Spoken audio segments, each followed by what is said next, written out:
কিন্তু আমরা সমাজে নারীদের অধিকার প্রতিষ্ঠায় সবার সমমর্যাদা নিশ্চিত করতে চাই, যাতে চাকরি বাকরি ক্ষেত্রে সবাই অধিকার পায়। কিন্তু অবশ্যই আমাদের একটি ইসলামিক বিধিবিধান রয়েছে কোরআনের মধ্যে থেকেই। কোরআনে যেভাবে বলা হয়েছে ওইভাবে আমরা পর্দার সহিত কোরআনের যে নিয়ম নীতি রয়েছে এই বিষয়গুলো ইনশাআল্লাহ বাস্তবায়ন করতে চাই।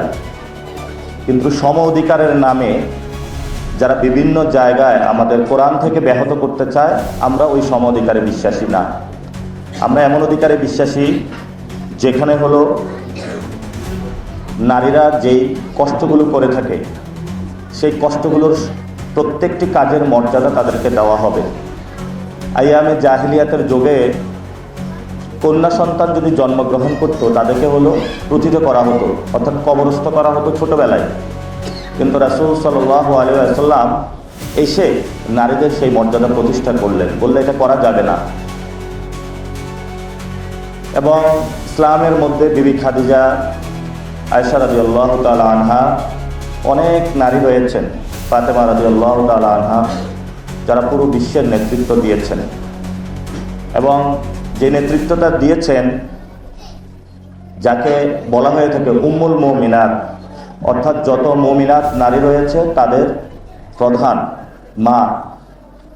তো আমাদের ইসলামে সবাইকে অধিকার দেওয়া হয়েছে। এখন দেখেছি যে আমাদের চেয়ে অন্যরা খুব অধিকার নিয়ে ব্যস্ত। তো আমরা তাদের উদ্দেশ্যে একটি কথাই বলবো যে ইসলামে যেইটুকু অধিকার দেওয়া হয়েছে নারীরা, সেই ক্ষেত্রে নারীরা ইসলাম মেনে তাদের অধিকার নিশ্চিত করবে এবং সর্বোচ্চ তাদেরকে অধিকার দেওয়া হয়েছে। এবং আমাদের যারা মা রয়েছেন, বিশেষত আমি বিবাহিত, আমার বাচ্চা যখন জন্মগ্রহণ করেছে আমি এই হসপিটালেও ডাক্তার দেখাতে এসেছিলাম। 10 মাস 10 দিন যেভাবে আপনারা আমাদেরকে কষ্ট করে লালন পালন করেছেন এবং মৃত্যুর আগ পর্যন্ত লালন পালন করে থাকেন, সন্তান মায়ের কাছে সন্তান। এরপরে হলো চাকরি ম্যানেজ করেন, ঘর গুছিয়ে থাকেন, সব কিছুর পরও নারীদের নিয়ে বাংলাদেশে একটি হীন ষড়যন্ত্র হচ্ছে। তা আপনারা সেই মহিয়াসী নারীগণ যারা আমরা গণ অভ্যুত্থানে অংশগ্রহণ করেছিলাম, ওই সময়ে যখন আন্দোলন স্থিমিত হয়ে গিয়েছিল তখন আপনারা এগিয়ে এসেছেন, কেউ খিচুড়ি নিয়ে, কেউ রাজপথে আন্দোলনে নেমে এসেছিলেন এবং আপনাদের কারণে আন্দোলনটা আবার এই নতুন ব্যাগে শুরু হয়েছিল এবং অবশেষে আপনাদের কারণে আন্দোলন সাকসেসফুল হয়েছিল। শুধু তাই নয়, যখন ওই গণ অভ্যুত্থানের পরে বিভিন্ন জায়গায় ডাকাতি হচ্ছিল, তা আমরা গলিতে গলিতে মিছিল করতেছিলাম ডাকাতদের বিরুদ্ধে। রাতের বেলায় এক আন্টি ডাকলো যে তোমরা তো খাওয়া দাওয়া করো নাই, আসো তোমাদেরকে খিচুড়ি খাওয়াচ্ছি। তো এভাবে হলো রাত জেগে জেগে রান্না করেছেন আপনারা, আমাদেরকে পরামর্শ দিয়েছেন, সঠিক পথ দেখিয়েছেন। তো এই জন্য আমরা আপনাদের কাছে চিরকৃতজ্ঞ এবং মৃত্যুর আগ পর্যন্ত কৃতজ্ঞ। এবং আমাদেরকে দোয়া শিখিয়ে দেওয়া হয়েছে, রব্বির হামহুমা কামা রব্বায়ানি সগীরা।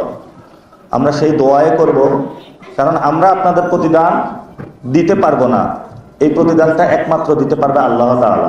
এজন্য আল্লাহর কাছে আপনাদের জন্য প্রার্থনা করি, রব্বির হামহুমা কামা রব্বায়ানি সগীরা। প্রিয় ভাই এবং বোনেরা, আমি ঢাকা বিশ্ববিদ্যালয়ে পড়াশোনা করেছি মার্কেটিং ডিপার্টমেন্টে। আমার অনেক সহপাঠী ছিল যারা নারী, ভালো ভালো জায়গায় জব করে। আজকে এখানেও যারা উপস্থিত হয়েছেন, ইসলামিক শরিয়া মেনটেইন করে আপনারা কিন্তু কর্ম চালিয়ে যাচ্ছেন এবং বাংলাদেশের মানুষকে সেবা দিয়ে যাচ্ছেন। এবং হেলথ সেক্টরে সবচেয়ে বড় একটা উল্লেখযোগ্য অংশগ্রহণ রয়েছে নারীদের। যারা নার্স তারা রয়েছেন, যারা ডক্টরস তারা রয়েছেন। আমাদের অনেক শিক্ষকও ছিল নারী শিক্ষিকা। তো আপনাদের হাত ধরেই কিন্তু বাংলাদেশ পুনর্গঠন হচ্ছে। কিন্তু একটা দুঃখজনক ঘটনা, আমাদের এক বোন নির্বাচনী প্রচারণায় গিয়েছিল, তার মাথার মধ্যে একটা বরফ নিক্ষেপ করেছিল, 4টি সেলাই দিতে হয়েছে। আরেকজন বোরকা পরে প্রচারণায় গিয়েছিল, তার বোরকা ধরে টানা হেঁচড়া করেছে। আরেকজনকে হলো দা দিয়ে কোপ দেওয়া হয়েছে। তো গত 1 বছরে বিভিন্ন ফ্লোরে, বিভিন্ন ফ্ল্যাটে গিয়ে আপনারা যে প্রচারণার সাহস জুগিয়েছেন, পুরো বাংলাদেশে একটি দাঁড়িপাল্লা সাপলা করে পরিবর্তনের সূচনা হয়েছে। এবং যদি আগামী 20 শতাব্দীর পরে যে বাংলাদেশে এই পরিবর্তন আর কে করেছে, তাহলে নাম আসবে বাংলাদেশের উইমেন সেকশন। আপনারা সেই কাজটি সফলকাম করেছেন বাংলাদেশে। শুধু তাই নয়, এই নির্বাচনেও নারীদের বড় একটি অংশ হয়েছে যারা নির্বাচনে প্রথমবার ভোট দিবেন, যারা ভোট দিতে পারেননি। আপনারা হলো সত্যের পক্ষে সেই ভোটটা দিবেন, গণভোটে হা ভোট দিবেন, যাতে বাংলাদেশে যেই পরিবর্তনগুলো আমরা দেখতে পাইনি, যেই কারণে আমাদের 2000 ভাই শহীদ হয়েছে, কারো মাথার মধ্যে গুলি করা হয়েছে, কারো গলার মধ্যে বেয়ানট দিয়ে আঘাত করা হয়েছিল, কারো পা নাই, কারো হাত নাই, পুরো বাংলাদেশ এগুলো হলো পরিলক্ষিত করেছে। তো তারা কেন জীবনটা দিয়েছে, আবু সাইদ কেন হাত মেলে দাঁড়িয়েছিল একটি বাংলাদেশের পরিবর্তনের জন্য। আমরা যেই পরিবর্তনটা স্বপ্ন দেখি, এই পরিবর্তনের স্বপ্ন আপনারা আমাদেরকে শিখিয়েছেন। ছোটবেলায় বাসায় আমাদেরকে বলতেন পড়াশোনা করো, বড় হলে ভালো ছেলে হবে তুমি, এগুলো আমাদেরকে আপনারা শিখিয়েছেন, আমরা সেই পথে আছি। তো আপনাদের এই ইলেকশনে একটু ভোটটা দিবেন সত্যের পক্ষে, এবং সাথে সাথে গণভোটে হা দিবেন যাতে দেশটা পরিবর্তন হয়। গণভোটে হা দিলে কি হবে, কেউ আর শেখ হাসিনার মতন ফেসিবাদী হয়ে উঠতে পারবে না, অর্থাৎ 10 বছরের কেউ বেশি প্রধানমন্ত্রী হতে পারবে না। জুডিশিয়ারি আলাদা হবে এবং সংসদে নারীদের জন্য 100 আসনে প্রতিদ্বন্দ্বিতা করার সুযোগ থাকবে। ডিরেক্ট ভোটে তারা পার্লামেন্টে যেতে যাবে, এবং সেই জায়গাটা যদি আমরা নিশ্চিত করতে পারি, বাংলাদেশের আমূল পরিবর্তন হয়ে যাবে ইনশাআল্লাহ। প্রিয় মা এবং বোনেরা, আমি ঢাকা আলিয়াতে কামিলও পাশ করেছি। তো হুজুররা আমাদের যেটা শিখিয়েছেন যে এখানে বাংলাদেশে একটা ভুল ভ্রান্তি করা হয় যে মহিলাদের হলো মিরাসের যে অংশ, এটা হলো প্রাপ্যতা বুঝিয়ে দেওয়া হয় না। এটা হলো ইসলামে সুন্দরভাবে হলো বর্ণিত আছে, হাদিসে বর্ণিত আছে, কিন্তু সামাজিক চর্চার অভাব আছে, এটা আমরা অস্বীকার করি না।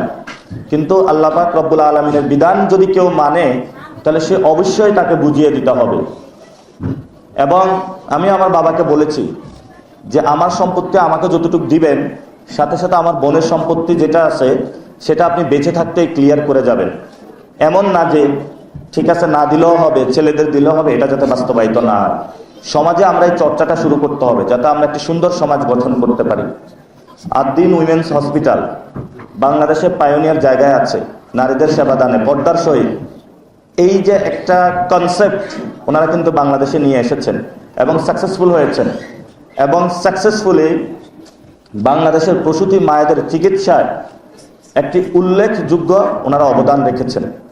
তা আমরা আশা করব যে বাংলাদেশে যে পরিবর্তনের সূচনা হয়েছে, এটা আমরা নাগরিক মর্যাদার জায়গায় নারীদের মর্যাদা সর্বাগ্রে রাখতে চাই।